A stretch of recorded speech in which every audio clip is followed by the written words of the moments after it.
Amigas y amigos, hay bodegón y bodegón. Bodegones tradicionales, neobodegones, bodegones creativos, bodegones felinescos. Lo que sí, hay algo que no cambia en todos los casos: la soda y el vermut.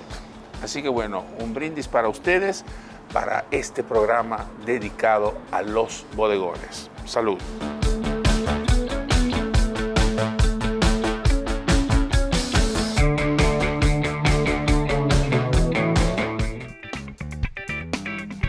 Hola Pietro, qué programón el de hoy. Vos que sos el rey de los libros sobre bodegones, nos vas a hacer un recorrido por nuestros amados bodegones. Nos metemos en un viaje que unirá pasado, presente y futuro, ya que vamos a descubrir cuál es la evolución de los bodegones porteños, hoy llamados neobodegones. Así que como hay mucho por ver y descubrir, vamos con Pietro a un lugar sagrado, donde la historia del bodegón permanece intacta desde hace más de 100 años.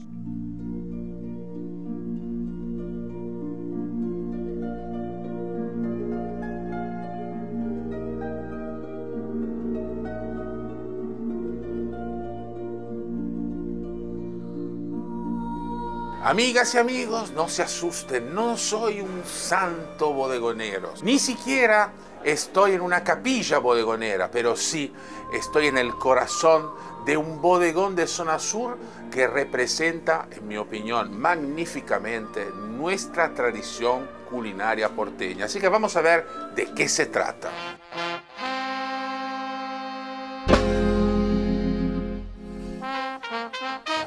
Pietro, querido, ¿todo Qué bien? lindo estar en este lugar.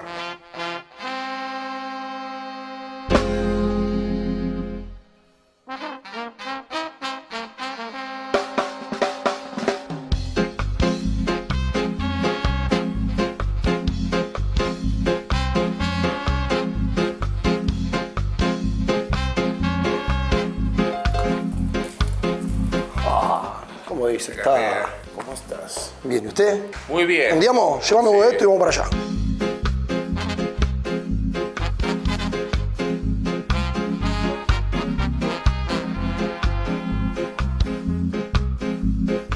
La verdad que estoy muy emocionado porque tener la posibilidad de volver aquí, de respirar la historia de este lugar maravilloso, es un privilegio. Una historia que tiene muchos años. ¿Cómo empezó? Y esto comienza ya por el 1921, cuando mi bisabuelo Gillo compra esta propiedad, la levanta y él era herrero, él laburaba con la fragua, hacía ruedas de carro, rejas. ¿Y por qué en esta zona? ¿Por qué en este lugar? Se asienta en esta zona en un momento en donde no había nada. La ciudad llegaba hasta Boedo, de Boedo a Flores eran Casa Quinta y Estancia, y esto no era nada, pero era el paso obligado del Matadero, que quedaba acá a 10 cuadras. Entonces no había nada, pero había mucho tránsito de carro pesado. No había nada, pero había mucho. Exactamente. Y como venían los arrieros con los carros, mi bisabuelo dice, van a venir con las ruedas medio gastadas, se las voy a reparar. Cuestión, paraba un carro, 2 carros, 3 carros, 4 carros y él se iba con la primera rueda. Entonces la gente empezó a pedir comida, algo para tomar y se dio cuenta en un mes, 2 meses que esto daba Que para había hacer otra historia atrás. Claro, que es un despacho de vida, despacho de comida y almacén de ramos generales. El primer nombre que tuvo este lugar fue la Campana Piamontesa, porque la calle se llamaba Campana y mi bisabuelo venía de Piamonte. Cuando viene la segunda generación, mi abuelo y su hermano, si bien trabajaban acá de pibito, toman la rienda del lugar, empiezan a tomar decisiones y lo primero que hacen es cambiarle el nombre y ponen Gillo por su papá, y porque la gente decía vamos a Gillo, vamos de Gillo, y le ponen el Ceneice a modo jugada de marketing de época. ¿Por qué? ¿Por qué? Que los tanos medio que están todos peleados, entre ellos el norte con lo del sur, lo de Sicilia con lo de Calabria. Hay rivalidades históricas de matanzas, o sea, hay rivalidades lógicas. Pero hay una particularidad con Génova que es el 95% de los inmigrantes italianos que vinieron a la Argentina salieron de Génova. Entonces todos los tanos que estaban acá tenían un amor y un sentido de pertenencia. Había una conexión. Tal cual. Empiezan a fraccionar vino y fabricar encurtidos. Ahí empiezan a crecer a niveles más grandes, empiezan a comprar propiedades aledañas, Perdón, sí, vos por favor. seguí con el relato que mientras tanto yo Vamos dando la hago faena. esto, sí. Empiezan a hacerse muy populares entre distintos artistas, políticos. Mi abuelo decía que mientras funcionaba, mientras voy poniendo este escabecho ahumado de la fainacita, así vamos a empezar por fuera algo. Mi abuelo decía que mientras funcionaba el Tortoni, donde iba la alta alcurnia a sociabilizar, a hacer política y bla. Acá pasaba lo mismo con artistas más populares o con mafiosos o con sindicalistas, con comunistas.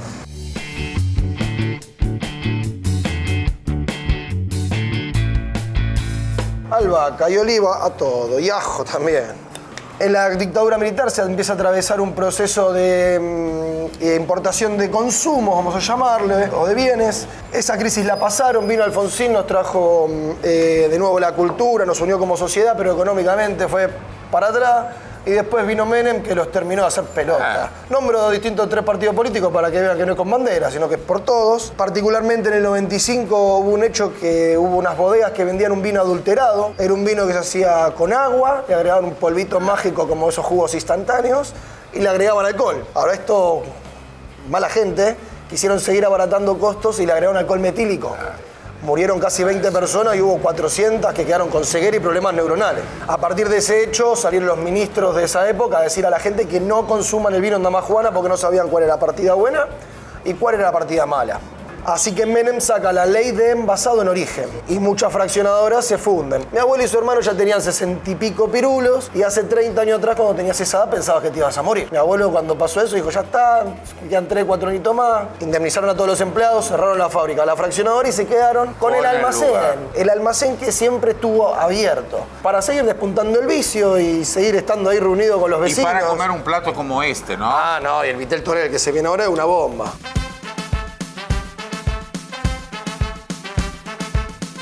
¿Cuándo empiezan a retomar? O sea, vos me decías bien que ellos es como que estaban en una etapa donde quizás no tenían tanta energía para retomar un camino nuevo, etc. Este lugar era de ellos, era de mi abuelo y de su hermano. Nunca laburó nadie en ese momento más que ellos. Hasta que, bueno, fallece mi abuelo, que fue el último que quedó en este lugar. Y junto a mi tío Mar, que te recibió hoy, medio en la épica decimos, che, ¿abrimos mañana? El objetivo era que mi abuela no tenga que pagar el diario, que mi abuela los mandados que hacían en la verdulería no los tenga que pagar y que se paguen los impuestos del lugar. Así que nada. Y que no se perdiera la tradición.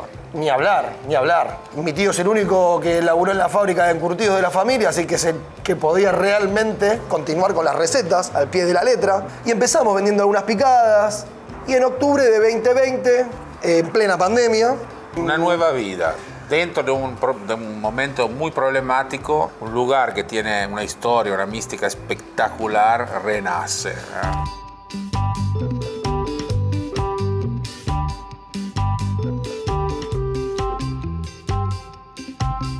Tenemos el Vitel Toné. El Vitel Toné es una salsa toné que te rompe el paladar, tiene alcaparra, tiene anchoa, tiene atún, mayonesa casera, ni hablar, tiene un poquitito de crema. Y nosotros hacemos con carne, bife, chorizo. Porque algo que nos pasaba era, terminaba la Navidad, sobraba asado y sobraba un balde de salsa toné, entonces mezclábamos. Y nosotros nos gustaba mezclar esa carne, que es como ahumadita. Es espectacular.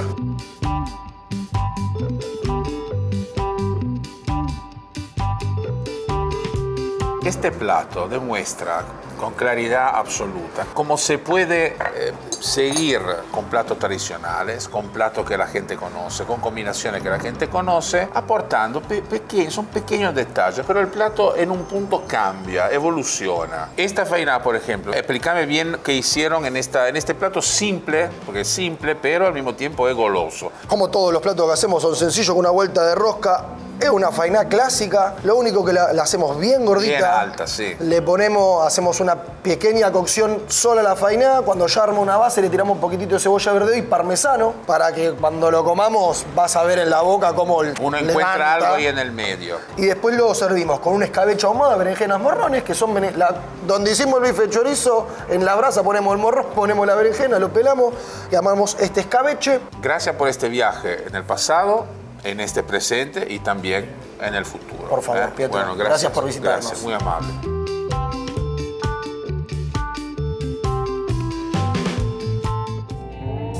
Un lugar que tiene más de 100 años, con un inmigrante que comenzó arreglando ruedas de carros a los arrieros para después darles de comer, y finalizando en un espacio donde la historia y el sentido de pertenencia hoy tiene tanta vigencia como la Chiqui Legrand. ¡Increíble!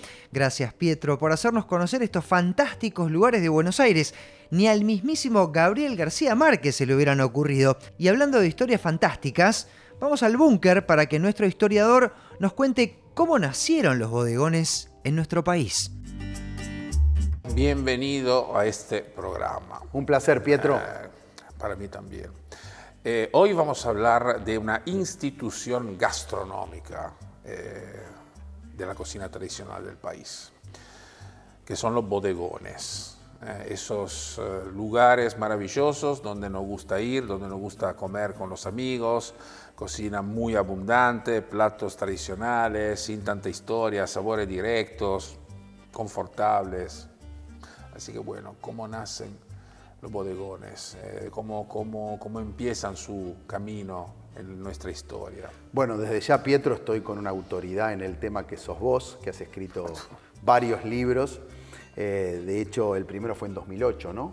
Y con varias ediciones. Con varias ediciones. Más de sí. 100.000 ejemplares, y después hiciste una derivación que es recetas de bodegones. Es verdad. Así que realmente, Pietro, has sido vos quizá el que mejor iluminó esta temática tan cercana a lo popular y a las familias de la Argentina. Te diría que primero el bodegón tiene algo de español, viene de eso. Después está la derivación italiana, vos nos vas a explicar de las cantinas, por supuesto. En la terminología se hablaba en la época más de la colonia de la fonda, ¿no? Que después muta en lo que conocemos como bodegón. Sería como un hijo más urbano de las pulperías y los almacenes, ¿no? Donde hay un despacho de venta de comida y de bebida, sería más tipo almacén, y de golpe, che, ¿quieren comer algo? Ponemos una mesita y aparece al lado el anexo para sentarse a comer, ¿no? Y ahí se arma el bodegón de la mano justamente del almacén. En lo campestre sería la pulpería.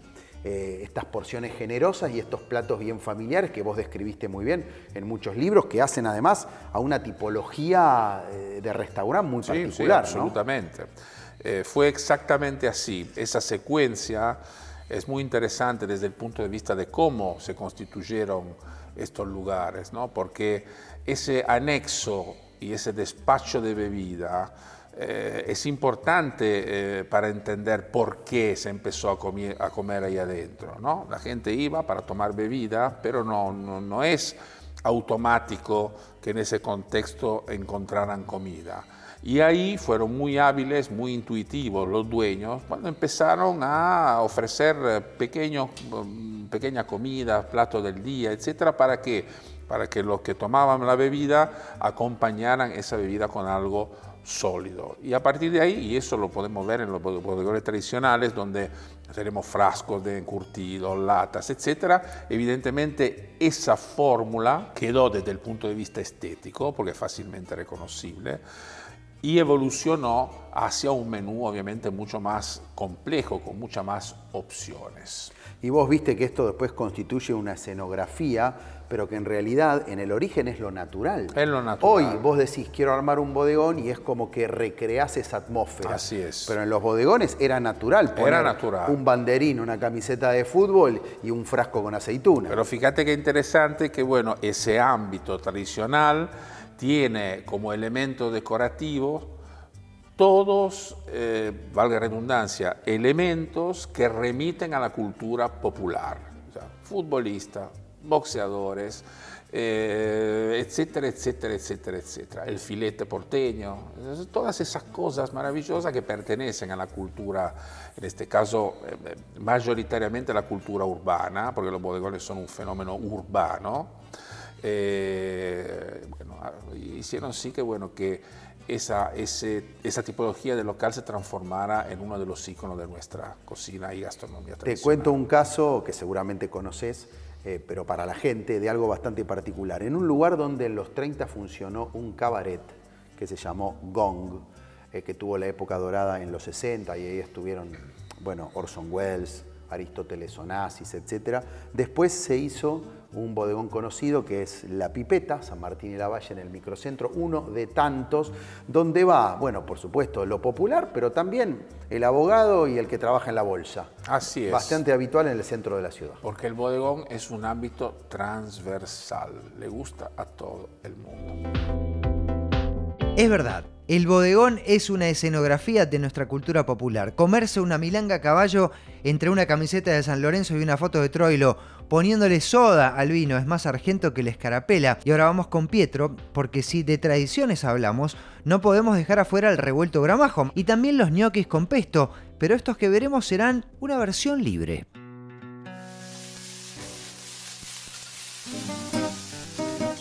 Amigas y amigos, estoy delante de un dilema amlético.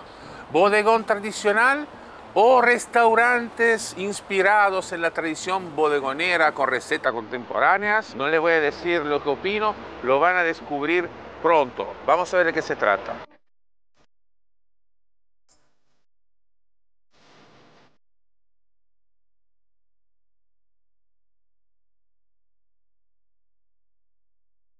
Hola Pietro. ¿Cómo estás? Muy bien, ¿vos? Bien. Así es, acá tengo todo preparado para hacerte esta interpretación mía de 2 platitos de la cocina porteña.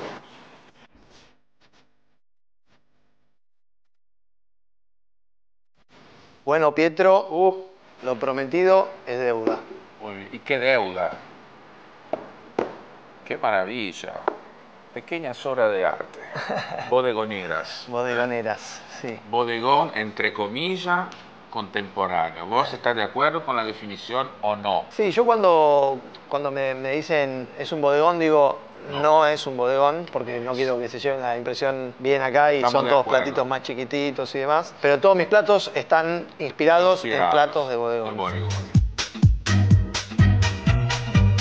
¿Cómo empieza tu vínculo con los bodegones? Yo siempre viví cerca de un bodegón que se llama Bodegón Norte. Siempre me gustó el tipo de comida, me gustó el ambiente. Me parecía que era algo que en Argentina no estaba muy explotado, la intervención de ese tipo de comida. Y también en el mundo, como que con los bistrós y todo, se estaba dando como un resurgimiento y una reinterpretación de la comida de bistró. Dije, bueno, vamos a hacer algo por este lado que me parece que es muy interesante. ¿Qué es lo que pensás cuando imaginás una receta? Como acá que tenemos. Esto es un no tan revuelto de gramajo, lo llamo, porque primero que no está revuelto, o sea, eso lo tiene que hacer el comensal en la mesa, y también porque no tiene exactamente los mismos ingredientes que tiene un revuelto de gramajo, pero sí tiene... ¿Qué hay ahí abajo? Son capas, está todo dividido en capas. Unas capas primero de cebolla caramelizada con queso de cabra, que eso es lo que más dista de la receta, digamos, original, y después tiene jamón crudo, que en la receta original es jamón cocido, tiene una espuma de papa y unas papas cortadas muy, muy finitas. O sea que la intervención, ¿por qué lado va? Va por cómo se compone el plato y por esos dos ingredientes. Exacto. Que no están, digamos, incluidos. Me refiero a la cebolla y al queso de cabra, que normalmente no están en el plato original, ¿eh? Pero, digamos, la esencia del plato está esta papa así. Esto es una cosa... Esta no es pie, esa es pie. Es más que pie. Más que pie, es una pie maravillosa. Cuando las cosas se hacen de esta manera, la verdad que tienen mucho valor. Es eso, dar valor. Si uno reinterpreta o hace un poco de juego con las recetas, le estás dando valor también para mí. Por supuesto. Y ayudás a que las recetas permanezcan en el tiempo. Si alguien viene acá y dice, bueno, no tan revuelto de gramajo, y dice, qué rico que es, quizá voy a probar el revuelto de gramajo original. Entonces, también como que... O sea, se retroalimenta todo.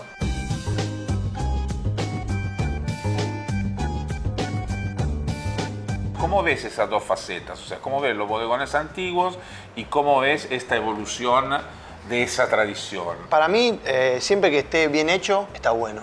Entonces, si vos hay un bodegón, los bodegones antiguos que están hace, no sé, 100 años, el obrero, no sé, que estás un montón de años, hacen las cosas bien, por eso permanecen en el tiempo y le gustan a la gente. ¿Qué dicen los nostálgicos, digamos, de los bodegones que vienen acá y prueban por primera vez esta reinterpretación? Ahora como que el restaurante está más asentado, ya estamos como hace 5 años, y ya como que la gente sabe. Entiende de qué se trata. Entiende de qué se trata, ¿no? Pero al principio quizá costaba más servir un platito chiquitito, como es un revuelto de gramajo acá. En un bodegón normal te sirven un revuelto con una platina bien grande. Una platina, toda destruida. Exacto. Estos son ñoquis, los llamamos ñoqui chipá. Soufflé, porque están hechos con la técnica de un ñoqui soufflé, que son los ñoquis que están hechos con una masa bomba, digamos. Pero bueno, son de fécula de mandioca, entonces le dan esa textura que tiene el chipá, que es más gomosa. Y tienen un pesto de albahaca, una crema de maíz, pistachos y albahaca por arriba. Y lo terminamos con un caldito de mortadela fabuloso.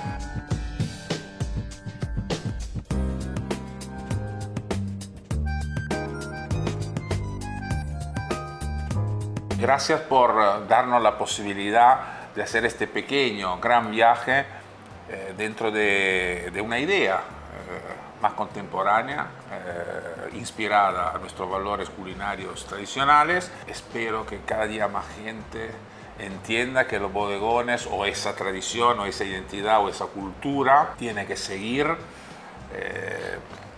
hacia el futuro. Y esta es una manera de viajar hacia el futuro sin perder lo del pasado.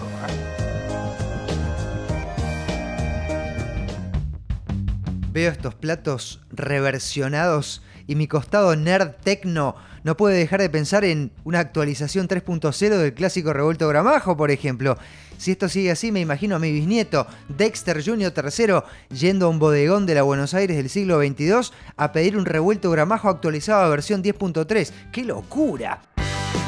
No sé si sabían, pero la historia de la autoría del revuelto Gramajo tiene más idas y vueltas que novela turca. Primero apareció una versión en el libro Soy Roca de Félix Luna, donde el historiador, tiempo después, confesó que lo que cuenta en su libro, que el coronel Artemio Gramajo creó el revuelto de Gramajo en la campaña del desierto, fue en realidad una licencia poética que se tomó.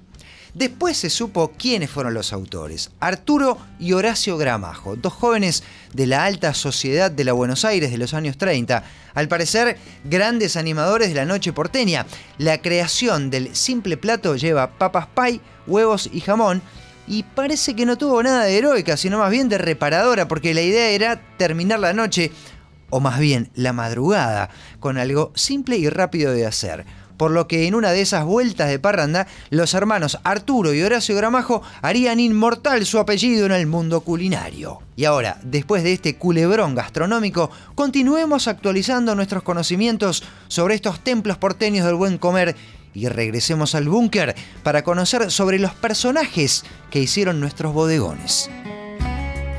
Bueno, Diego, bodegones, ámbitos pintorescos, lo podemos llamar así, entonces debe haber una cantidad enorme de personajes, situaciones que se desarrollaron en ese contexto, que deben ser muy entretenidas. Así es. ¿Te parece correcto decir que el bodegón se resiste a lo fashion? Sí, que en es un punto sí. lo sí, tradicional. sí, sí, porque sí, vos sí, fijate, sí, además de ese ámbito, de esa atmósfera, el tipo de comida y las cantidades, porque el bodegón es lo abundante, lo fashion es lo chiquito. Sí, ¿no? son antitéticos. Es lo contrario de Ferran Adrià, el bodegón, digamos, ¿no? Sí, sí. Una cosa absolutamente así. Sí. Bueno, y hay un ejemplo de esto, Spiagge di Napoli, con 100 años de historia en el barrio de Boedo. Bueno, como tantas historias, en la década del 20, Giovanni Ranieri cruza el océano, primero el varón, después trae a la familia, buscando hacer la América. Una vez que se asienta económicamente, viene el resto de la familia con todos los problemas que después había en la Segunda Guerra Mundial. Y bueno, logró salir adelante con este bodegón tan conocido que, traducido al español, es Playa de Nápoles. Pero vos decís, esta familia era de Peschici, que está en otro lado de Italia. Y cuando al hombre le preguntan, ¿y por qué le puso Playa de Nápoles? Si esto no tiene nada que ver, es como un cordobés que le ponga un nombre de la Patagonia. Y él dijo con mucho sentido común, y si le ponías Peschici no iba a ir nadie. A Nápoles lo conocen todos en la Argentina. Así que el nombre tiene que ver también con querer llegar con su producto a la gente. Absolutamente sí. Y fíjate qué interesante que después de un siglo, en Argentina es un periodo muy grande para un restaurante. O sea, en Europa también. Ese lugar sigue funcionando. Y todos los fines de semana hay una cola, pero de una cuadra, ahí esperando de entrar. Hoy en día la especialidad son las pastas. Ahora te pregunto, ¿hay tipologías de bodegones? Sí, hay tipología de bodegones. Básicamente son obviamente dos. Una remite más a la tradición gastronómica italiana en un punto. En realidad no se llamarían bodegones, se deberían llamar cantinas, ¿no? Que son esos lugares que fueron típicos de la Boca, del Abasto, etcétera, donde el recetario, el menú, la carta remitía con más fuerza a lo italiano.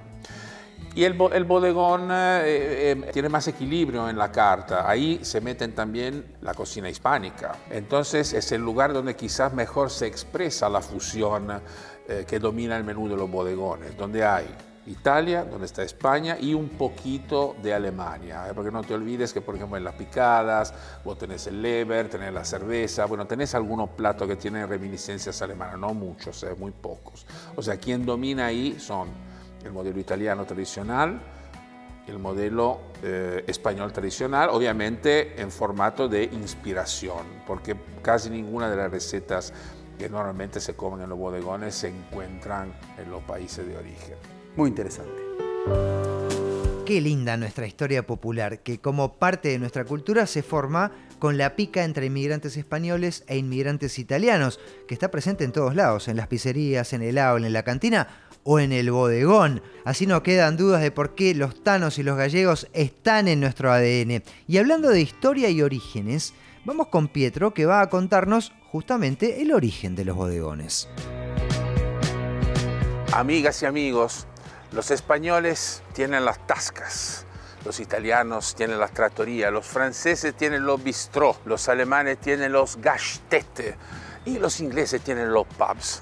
Pero nosotros tenemos a nuestros bodegones, nietos de las pulperías, hijos de los almacenes con despacho de bebida y que finalmente se transforman en nuestros restaurantes tradicionales. Si yo tuviera que acompañar a un extranjero a algún lugar para conocer a nuestro país, creo que la primera etapa sería un bodegón, para que pueda empezar a degustar nuestros platos de la tradición y el alma generosa de estos lugares excepcionales.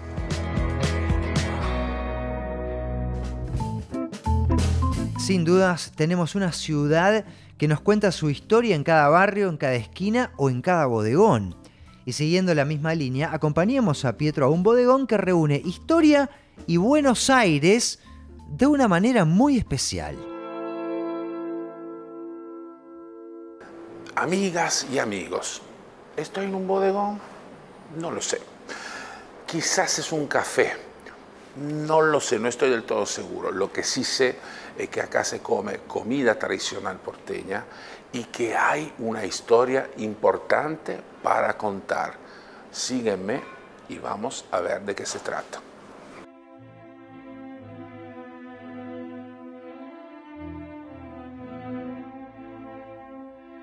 Bueno, Marco Antonio, qué nombre. Qué nombre importante. Doblemente feliz de estar acá con vos. Muchas gracias. En este café maravilloso, que tiene historia. Uno mira las paredes y se da cuenta que hay algo especial acá. Sí. ¿Cómo empieza esta historia? La historia del café de Marco empieza en 1801. Llega un catalán al Buenos Aires de la época colonial, abre su café en una esquina muy particular de la época, que eran las calles Santísima Trinidad y San Carlos, hoy es Alsina y Bolívar. Y en ese café, digamos, tuvo el auge para 1810, porque en las mesas del café de Marco se sentaban Mariano Moreno, Manuel Belgrano, Monteagudo. Cercanía con el Cabildo. Exacto, estaba enfrente a la librería del colegio, que hoy es la librería de Miguel Ávila, la iglesia San Ignacio, el Colegio Nacional de Buenos Aires, el Cabildo. Todo eso que te acabo de mencionar todavía está.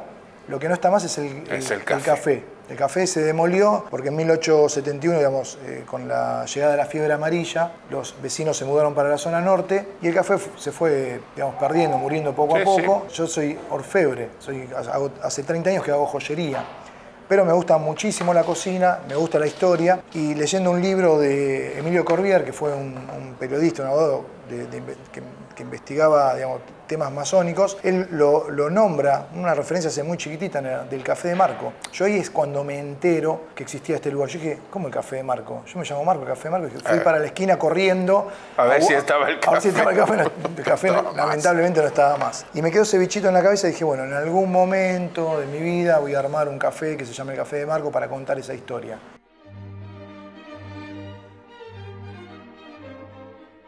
Bueno, acá en las paredes hay toda una serie de memorabilia, documentos, copias de documentos, objetos, medallas. Bueno, libros. ¿De dónde sale? ¿De dónde sale? Tenemos el sable de San Martín. El sable de San Martín. Estos objetos están referidos a dos temáticas.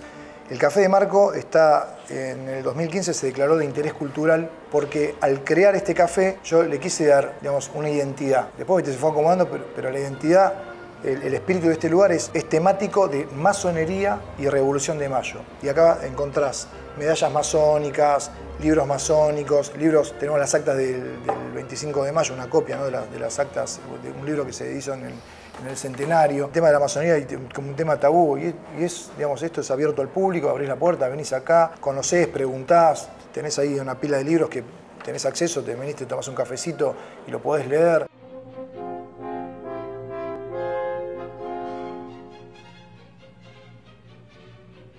Bueno, acá tenemos dos platos que de alguna manera tienen un vínculo con la historia, ¿no? Porque tenemos dos formatos tradicionales que son la empanada y un pastel. Acá tenemos una empanada de cordero cortada a cuchillo con un perfume de Roquefort. O sea, hacemos de carne también tradicional cortada a cuchillo, pero yo quería darle una vuelta de rosca más. Y bueno, pensando hicimos muchas pruebas hasta que encontramos el equilibrio del Roquefort. Digamos, y hoy es una empanada emblemática del Café de Marco.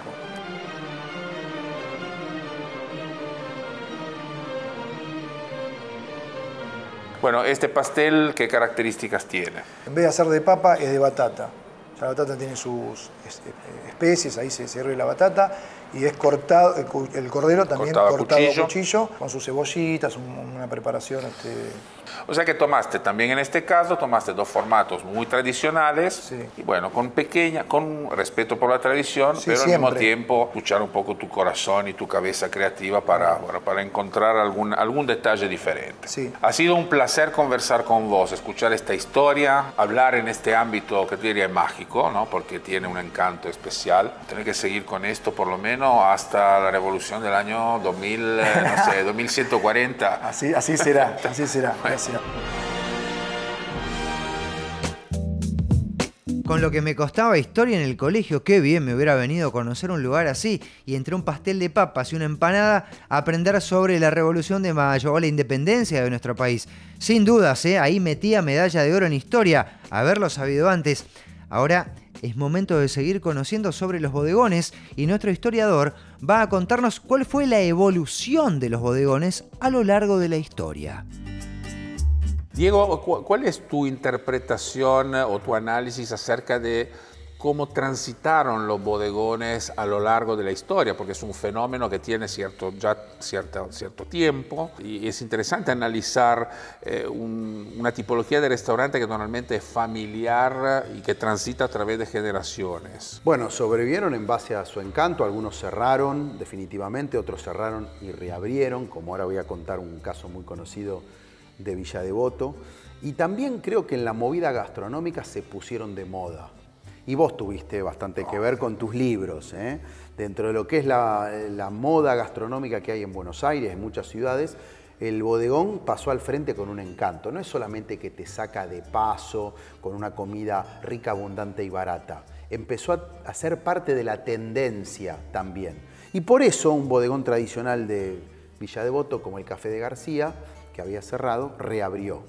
Justamente ahora, hace poquito, en enero de 2024, este lugar icónico que nació en 1927, que frecuentó Maradona, que se hizo famoso por sus picadas, después de mucho tiempo volvió a reabrir y vos los conociste, vos los conocés. Tuve la oportunidad y el placer de conocer a los últimos dueños, anteriores a este nuevo relanzamiento, los hermanos García, descendientes, bueno, de los fundadores.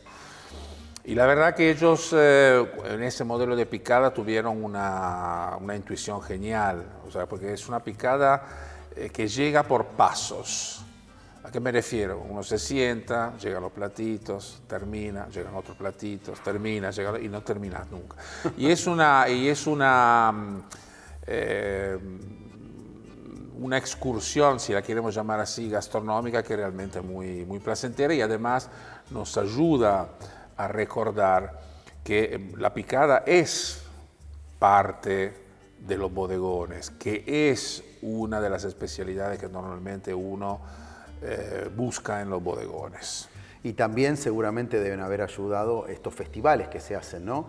El Día de los Bodegones, la Noche de los Bodegones, que se hace en la Ciudad de Buenos Aires y en otras ciudades del país, que potencia el laburo de este tipo de restaurantes. Sí, porque nosotros no tenemos que olvidar algo que en mi opinión es muy importante. Si los italianos tienen sus trattorie, si los españoles tienen sus tascas, si los franceses tienen sus bistró, nosotros acá tenemos los bodegones, son nuestros restaurantes típicos. Entonces yo no veo por qué cuando viajamos al exterior nos enloquecimos para ir a encontrar esos restaurantes típicos de esos países que te mencioné. No veo por qué no tenemos que hacer lo mismo cuando buscamos los restaurantes típicos de Argentina. Hacerlo con lo nuestro también. Así es. Qué grande Pietro, marcando las tendencias gastronómicas con sus libros. Se habrá recorrido bodegones, pizzerías y restaurantes de colectividades comiendo santas empanadas, siguiendo la bibliografía de nuestro antropólogo culinario. Y ya que lo tengo a mano, aprovecho que hay una pausa en la grabación para preguntarle sobre nuestros templos paganos de la cocina popular. Hola Pietro, ¿puedo hacerte unas preguntitas sobre bodegones? Estoy muy bien y listo para responder a tus preguntas. Empiezo. ¿Cuál es el bodegón más antiguo en la ciudad de Buenos Aires? Probablemente el Puentecito, digo probablemente porque no existen documentos oficiales que lo demuestren, pero sí, probablemente es el Puentecito y remonta aproximadamente a la segunda mitad del siglo XVIII. ¿Cuál es la gran diferencia entre bodegón y restaurante tradicional? ¿Qué tiene que tener para ser bodegón? Normalmente un bodegón fue objeto de una transición. Primero fue un almacén con despacho de bebida que finalmente se transformó en un bodegón. El restaurante tradicional no tiene esa parte. ¿Es verdad que en Rosario existe un bodegón apodado El Vómito? Es verdad. En realidad se llama el Comedor Balcarce. Es un bodegón extraordinario de la familia Santarelli. Y bueno, y tiene ese apodo porque ahí adentro se come tanto, bueno, que finalmente uno puede tener ese riesgo. ¿Un bodegón sin sifones sigue siendo bodegón o es truchanga? Sí, por supuesto, pero si lo tiene, mejor. ¿Y el mantel de papel es una característica sí o sí del antiguo bodegón? En un punto sí, porque eso demuestra que ahí hay una comida informal y que bueno, no se busca tanta precisión dentro del armado de la mesa. ¿Existen bodegones en todo el país o hay provincias que no tienen esta costumbre? Normalmente es un fenómeno urbano, un fenómeno ciudadano. De hecho, Buenos Aires es la ciudad que tiene la mayor cantidad y algunos están en ciudades como Córdoba y Rosario y Mendoza. Pietro, ¿cómo se puede describir la cocina de los bodegones? Es la cocina que fusiona las recetas tradicionales italianas, españolas y una parte de Alemania, que finalmente, bueno, se fusionaron y se transformaron en platos nuevos. ¿La milanesa napolitana se inventó en un bodegón? La milanesa napolitana se inventó en un restaurante, o por lo menos aparece por primera vez en la carta de un restaurante que es ubicado en la zona del Luna Park, que se llamaba La Caverna de Nápoli. Y ahí en el menú aparece por primera vez milanesa Napoli. Se llama Nápoles el restaurante en honor a la ciudad, pero también en honor al apellido de su dueña. ¿Cuál es el aperitivo más típico en un bodegón? Vermouth, no hay duda al respecto. ¿Cómo me doy cuenta que la comida de un bodegón es buena? Porque la comida de un buen bodegón es siempre fresca, generosa, opulenta y confortable. Y por supuesto muy generosa en su cantidad. Pietro, ¿qué son los fusilli alla Principe di Napoli? Es una especialidad de la cocina ítalo-porteña de los bodegones o cantinas y es una salsa realmente muy contundente donde, bueno, según la interpretación, intervienen jamón cocido, champiñones, crema, queso, pollo y arvejas en algunos casos. O sea, una bomba. ¿Dónde nace la costumbre de servir vinos a granel usando un pingüino? Es una costumbre que remonta al siglo XVIII, cuando el vidrio escaseaba y además era muy caro. Y entonces se empezó a utilizar la cerámica para generar unas jarritas alargadas con el pico que de alguna manera recordaban a los camareros. De hecho, los primeros pingüinos eran blancos y negros y finalmente por ese motivo los llamaron pingüinos. ¿Los bodegones existen en España? No, en España no existen los bodegones, existen las tascas. Bien, ¿qué es lo más rico que comió Pietro en un bodegón? Varias cosas, pero el plato que me sorprendió más cuando llegué a la Argentina hace muchos años atrás es el revuelto Gramajo. Cuando encuentro un buen revuelto Gramajo no me puedo resistir. Gracias, Pietro. Hablar con vos me da tanta alegría como comerme un plato de ravioles con estofado. Amigas y amigos, es inevitable. Llegó el momento del corte, pero no se vayan. Hay muchas más historias ricas para disfrutar. Guárdense un lugarcito que todavía faltan platos por venir, porque tras la pausa vamos a conocer qué son los neobodegones y también un lugar que le rinde homenaje a una imprescindible de la mesa familiar, la soda. Ya volvemos con más en Historias Ricas.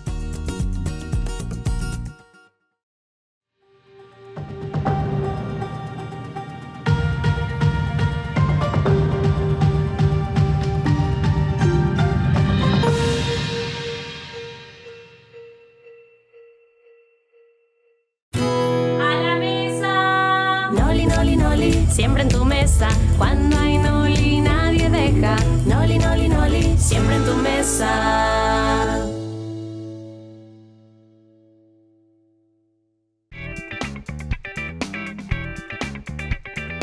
Amigas y amigos, estamos nuevamente aquí con ustedes para disfrutar de más historias ricas.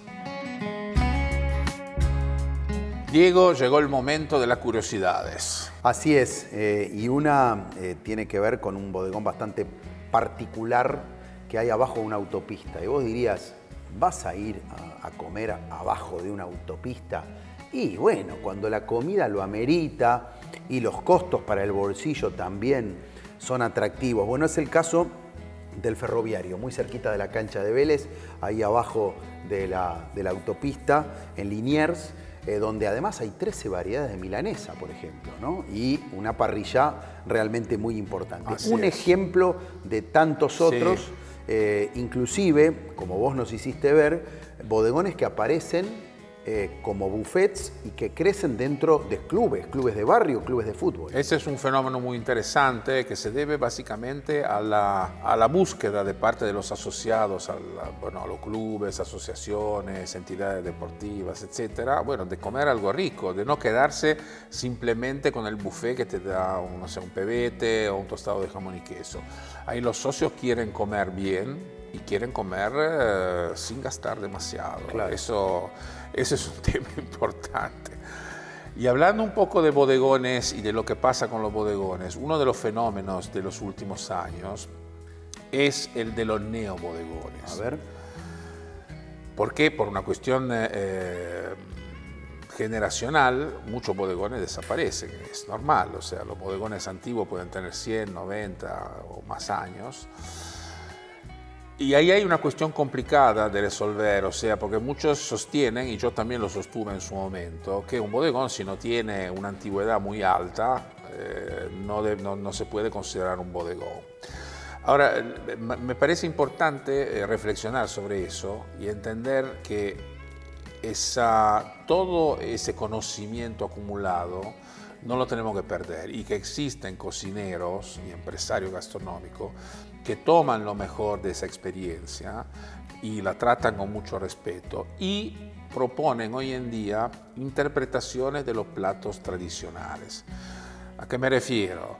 Que en lugar de ofrecerte una milanesa napolitana que mide 1,5 metros de diámetro, buscan más una milanesa hecha con un corte distinto, con un apanado diferente, con guarniciones mucho más cuidadas, pero sin desvirtuar nunca la esencia del plato. Y eso me parece que es el futuro de esta tipología de locales. Muy interesante, el neobodegón. Y los platos, que son los típicos, ¿no? Porque si uno habla de las recetas del bodegón, caes en una mezcla hermosa de platos típicos de la argentinidad, ¿no? Así es, no pueden faltar los buñuelos, no puede faltar la proboleta, no pueden faltar las rabas, no puede faltar la tortilla, no puede faltar la milanesa, no pueden faltar las pastas frescas, simples y rellenas, no puede faltar un estofado, no puede faltar una carne al horno, etcétera, etcétera, etcétera. porque esos son los platos del hogar, esos son los platos que tenemos en nuestra memoria y lo queremos reencontrar cuando salimos a comer. Los bodegones, un ícono de la cultura gastronómica argentina. Así es. Coincido totalmente con Diego. Si el Morphy es bueno, voy a comer debajo de la autopista o a donde el diablo perdió el poncho, como decía mi abuela. Ahora llega un momento especial, porque vamos a acompañar a Pietro a un lugar donde se reivindica a uno de los monumentos del bodegón porteño, el querido Sifón.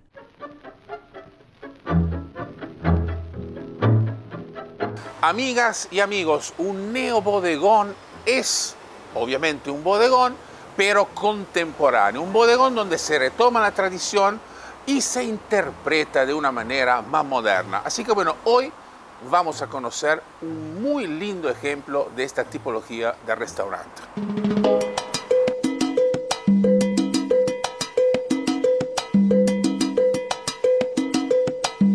Juan Manuel, estamos acá delante de unos platitos, se pueden llamar así. Sí, perfecto. Maravillosos.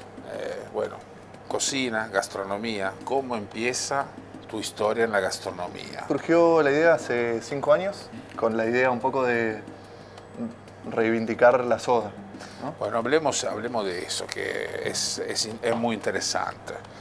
¿Por qué pensar en la soda y no pensar en otra cosa, ¿no?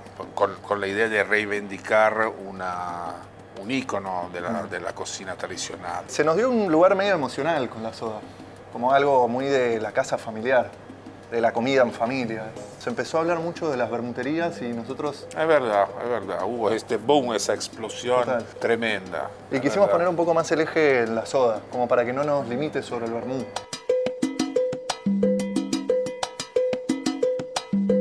Con esa sensación de generar un espacio con una energía familiar. Nuestras propuestas en general son pensadas para grupos, ¿no? Esa cosa del compartir, el encuentro. Compartir. Total. Me imagino que a partir de ese disparador, que es la soda, bueno, tuvieron que empezar a construir todo el resto, ¿no? Se sumó el vermut.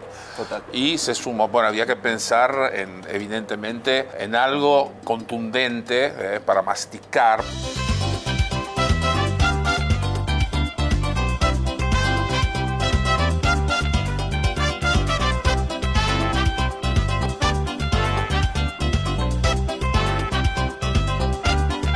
Acá que tenemos. Ahí tenemos unos buñuelos de espinaca. Son bastante receta clásica, solo que lo que nosotros le sumamos es cebolla morada, eneldo, perejil y una salsa especial. Acá que tenemos. Es un chipá que tiene queso Goya, tiene sardo, tiene espinaca y se lo acompaña con una salsa de quilique que vendría a ser sriracha y ketchup.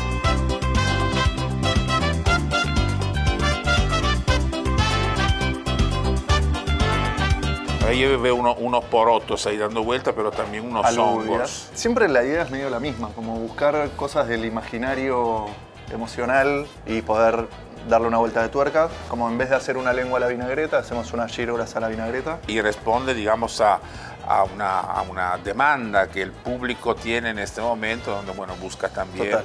salir de la carne, etcétera, y busca alimentos vegetales, si ustedes lo interpretan bien. Me gusta esa idea de combinar los hongos con los porotos payares, que son un clásico.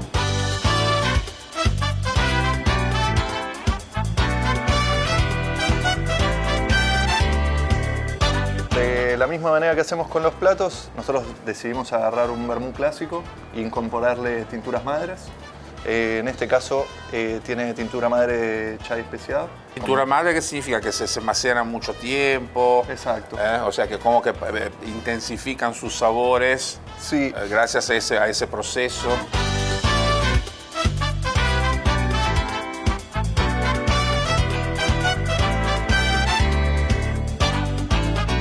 Así que bueno, Juan Manuel, gracias por darnos la posibilidad de disfrutar de estos platos, de estos platitos, de retomar el contacto con la soda, que es un elemento muy tradicional. Y bueno, hacemos un brindis con un vermut fundamental, un vermut con tintura madre. Gracias. Amigas y amigos, llegó el momento del corte, pero les aseguro que va a ser breve y vamos a volver con más historias ricas. Vuele diariamente a toda Europa en nuestra clase Business, donde cada persona es un mundo y donde cada uno decide cómo disfrutar su experiencia gastronómica a bordo. Air Europa, tú decides.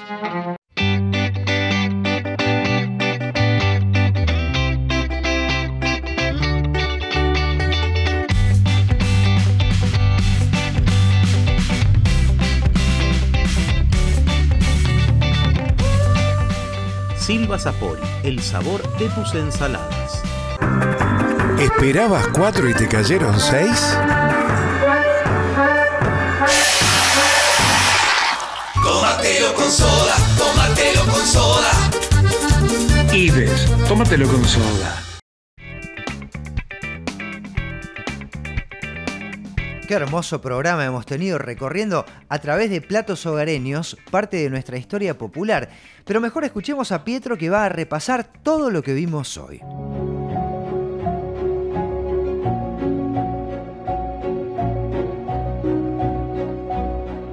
Lengua alla vinagreta, matambre, ensalada rusa, milanesas, buñuelo de verdura, fusilli al fierrito con tuco y pesto, guisos, tortillas, rabas, queso y dulce. Ir a comer a un bodegón no significa simplemente comer. Significa nada más y nada menos experimentar un par de horas de inolvidable y auténtica vivencia argentina. Los bodegones son la esencia misma de un sentir popular. Joyas golosas de las grandes ciudades del país y guardianes incondicionales de la herencia de los inmigrantes. Es como dice Pietro, los bodegones tienen parte de nuestras raíces porque en ellos encontramos entremezclado entre algún buñuelo y fideo con tuco, las manos, las miradas y las sonrisas de nuestras mamás y de nuestras abuelas. Qué lindo que cada tanto podamos volver a esos momentos, sentados a una mesa con mantel de papel. Me despido del programa de hoy empachado de sabores, de aromas y de recuerdos. Nos vemos la semana que viene para vivir una nueva aventura acá, en Historias Ricas.